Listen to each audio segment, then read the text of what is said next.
Hello all. Last வீடியோவில் parts of speech பார்த்துருப்பீங்க, புரிஞ்சிருக்குன்னு நினைக்கிறேன்.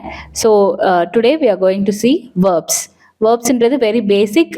அதே மாதிரி அது தெரிஞ்சுக்கணும். வேர்ப்ஸ்னா என்ன, அதில் என்னென்ன டைப் இருக்குன்னு தெரிஞ்சாதான் நமக்கு அடுத்தடுத்து வர கிராமரில் ரொம்ப ஈஸியாக இருக்கும். ஆக்டிவ், பாசிவ் ஒரு டைரக்ட், இன்டைரக்ட் இதெல்லாம் பார்க்கும்போது வேர்ப்ஸ் பற்றின கிளியர் ஐடியா இருந்துச்சுன்னா it would be better. So வேர்ப்ஸ்னா என்ன? What are verbs? Action words. Action words, செய்யக்கூடிய செயல்.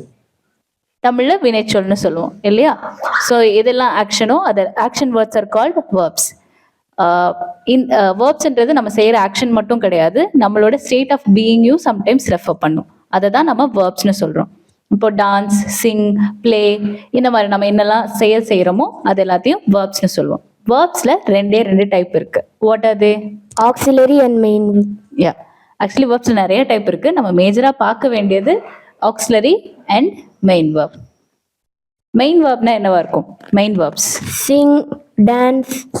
It has a meaning. Yes, main வேர்புக்கு மீனிங் இருக்கு. ஓகே, லிட்ரல் மீனிங் இருக்கு. இப்போ சிங்குன்னா பாடுறது, டான்ஸ்னா ஆடுறது, ஸ்டாண்டுன்னு சொன்னா நீங்க நிற்பீங்க. இந்த மாதிரி ஒரு வேர்ட் சொன்னோடனே அதோட மீனிங் புரிஞ்சு நீங்க அந்த ஆக்ஷனை பெர்ஃபார்ம் பண்ணுவீங்க. அதெல்லாம் மெயின் வேர்ப். இங்கிலீஷ்ல இருக்க மேஜர் ஆஃப் நிறைய வேர்ப்ஸ் என்னன்னா மெயின் வேர்பாக தான் இருக்கு. ஓகே, சிலது மட்டும்தான் நம்ம ஆக்சிலரி வேர்ப்னு கேட்டகரைஸ் பண்ணியிருக்கோம். ஓகே, ஸோ மெயின் வேர்ப் உங்களுக்கு புரிஞ்சிருக்கும்னு நினைக்கிறேன். அந்த மெயின் வேர்பையும் நாம ப்ரெசன்ட் டென்ஸ்க்கு ஒரு மாதிரி, பாஸ்ட் டென்ஸ்க்கு ஒரு மாதிரி, V1, V2, V3 அந்த மாதிரி எல்லாம் டிவைட் பண்ணியிருப்போம். ஓகே, ஸோ மெயின் வேர்ப்ன்றது ஒன்றும் இல்லை, இட் ஹேஸ் மீனிங். நம்ம சொன்னால் அந்த ஆக்ஷனை நம்ம பர்ஃபார்ம் பண்ணுற மாதிரி இருக்கும். For example sing, dance, go, went இந்த மாதிரி எல்லாம் மெயின் வேர்பை எல்லாத்தையும் நம்ம டென்ஸ் பொறுத்து verb 1, verb 2, verb 3, present, past participle அந்த மாதிரி கேட்டகரைஸ் பண்ணியிருப்போம். ஓகே, அதான் main verb. Next auxiliary verb. Auxiliary வேர்ப்னா, ஸோ ஆக்சிலரி வேர்ப்ஸ்னா என்ன? It doesn't have meaning. Okay, auxiliary வேர்புக்குன்னு லிட்ரல் மீனிங் கிடையாது. அதை நம்ம மெயின் வேர்ப் கூட யூஸ் பண்ணுவோம். இது ஒரு சென்டென்ஸ்க்கு கிராமட்டிக்கலி ஹெல்ப் பண்ணுது. ஒரு சென்டென்ஸ் கிராமட்டிக்கலி கம்ப்ளீட் ஆகிறதுக்கு நம்ம ஆக்சிலரி வேர்ப்ஸ் யூஸ் பண்றோம். ஓகே, அண்ட் ஆக்சிலரி வேர்ப்ஸ் தான் ஒரு சென்டென்ஸோட tense, negatives and question frame பண்றதுக்கும் ஹெல்ப் பண்ணுது. இன்னும் சொல்ல போனா நமக்கு ஈஸியா புரியுற மாதிரி, தியரட்டிக்கலா இல்லாம சொல்ல போனா, நீங்க படிக்கும்போது ஈசாம், ஆர், வாஸ், வேர் அப்படின்ற மாதிரி நிறைய வேர்ட்ஸ் படிச்சிருப்பீங்க. அதுக்கெல்லாம் மீனிங் என்னன்னு தெரியுமா படிக்கும்போது? நோ, இது வரைக்கும் அதுக்கு மீனிங் என்னன்னு நாம யோசிச்சதும் கிடையாது. ஆனா அது ஏதோ ஒரு வகையில சென்டென்ஸ்க்கு மீனிங் தருது இல்லையா? ஸோ அதுதான் auxiliary verb. Auxiliary verb is also called as helping verb. Helping வேர்ப்னு சொல்லுவாங்க. ஸோ அப்போ இங்கிலீஷ்ல மொத்தம் எத்தனை ஹெல்பிங் வேர்ப்ஸ் இருக்கு, எத்தனை ஆக்சிலரி வேர்ப்ஸ்? 24. எக்ஸாக்ட்லி, மொத்தம் 24 ஆக்சிலரிஸ் இருக்கு. அது நம்ம ஈஸியா ஞாபகம் வச்சுக்கிறதுக்காக நம்ம அதை குரூப் பண்ணிக்கிறோம். ஓகே, அந்த குரூப்பிங் பத்தி தெரியுமா? என்னென்ன குரூப்ஸ் இருக்கு? Be form, do form, have form, models, semi models. Okay, good. Be form, do form, have form, modal auxiliaries. Okay, be form அப்படின்றது ஸ்டேட் ஆஃப் பீயிங், நம்ம என்ன நிலைமையில இருக்கோம் அப்படின்னு சொல்றதுக்கு நம்ம யூஸ் பண்ற auxiliary. Okay, am, is, are அப்படின்றது அதுல ப்ரெசன்ட் டென்ஸ்க்கானது. வாஸ், வேர் அப்படின்றது அதுல பாஸ்ட் டென்ஸ்க்கானது. பி ஃபார்ம்ல 5 வேர்ப் இருக்கு. Am, is, are, Was, were. Was, were. Am, is, are present டென்ஸ்க்கு, was, were Past tense. Okay, good.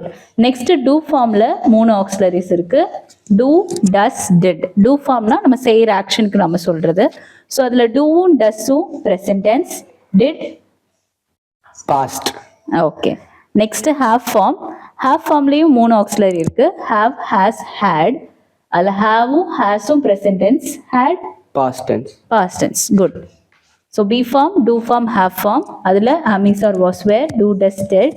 Have ஃபார்மில் ஹேவ், ஹேஸ், ஹேட். இந்த form எல்லாம் ஞாபகத்தில் வச்சுக்கணுமா? ஃபார்ம் முக்கியமா அப்படின்னு கேட்டால் அதெல்லாம் ஞாபகம் வச்சுக்க தேவையில்லை. நீங்கள் ஆக்சிலரி வேர்ப்ஸ் என்னென்னு பார்த்துக்கோங்க.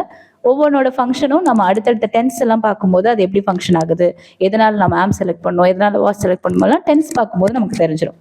மாடல் ஆக்சிலரிஸ்ன்றது அடுத்த குரூப். இதில் மாடல் ஆக்சிலரிஸில் will, would, shall, should, can, could, may, might, must இந்த மாதிரி இருக்கு. அதுலேயே need, used to, dare, ought டுங்கிறத செமி மாடல்ஸ்னு சொல்லுவோம். மாடல் ஆக்சிலரின்றது ஒரு தனி டாபிக். 10th ஃபர்ஸ்ட் யூனிட்ல உங்களுக்கு இது ஒரு கிராமர் பாட்டை தனி யூனிட்டாகவே கொடுத்துருப்பாங்க. ஓகே, ஸோ மாடல் ஆக்சிலரிஸ் எதுக்கு யூஸ் பண்ணுறோன்னா, அது ஒவ்வொன்றுக்கும் ஒவ்வொரு மீனிங் இருக்குது. இப்போ கேன்ன்றது நம்ம எபிலிட்டி மார்க் பண்ணுறதுக்கு, மேங்கிறது நம்ம பெர்மிஷன் கேட்கும்போது யூஸ் பண்ணுறது, ஸோ இந்த மாதிரி ஒவ்வொன்றுக்கும் ஒவ்வொரு ஒர்க் இருக்குது. அதை ஒரு தனி வீடியோவாகவே பார்ப்போம். இப்போ நாம் ஞாபகத்தில் வச்சுக்க வேண்டியது வேர்பில் 2 டைப் இருக்குது, 2 மெயின் டைப்ஸ் இருக்குது. என்னது? Main verbs and auxiliary verbs. Main வேர்ப்னா அதுக்கு லிட்ரல் மீனிங் இருக்கும்.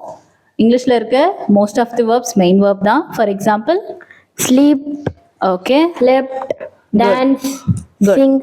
இதை வந்து நம்ம verb 1 verb 2 verb 3ன்னு டென்ஸ் வைஸ் பிரிப்போம். நெக்ஸ்ட் ஆக்ஸிலரி வேர்ப்ன்றது ஹெல்பிங் வேர்ப். அது 24 இருக்கு. அதை நாம குரூப் பண்ணியிருக்கோம். Be form, Do form, have form, model auxiliaries. Good. So வேர்ப்ல அவ்வளோதான். ஃபர்தராக நம்ம அடுத்தடுத்த கிராமர் பார்க்கலாம். தேங்க்யூ. Thank you.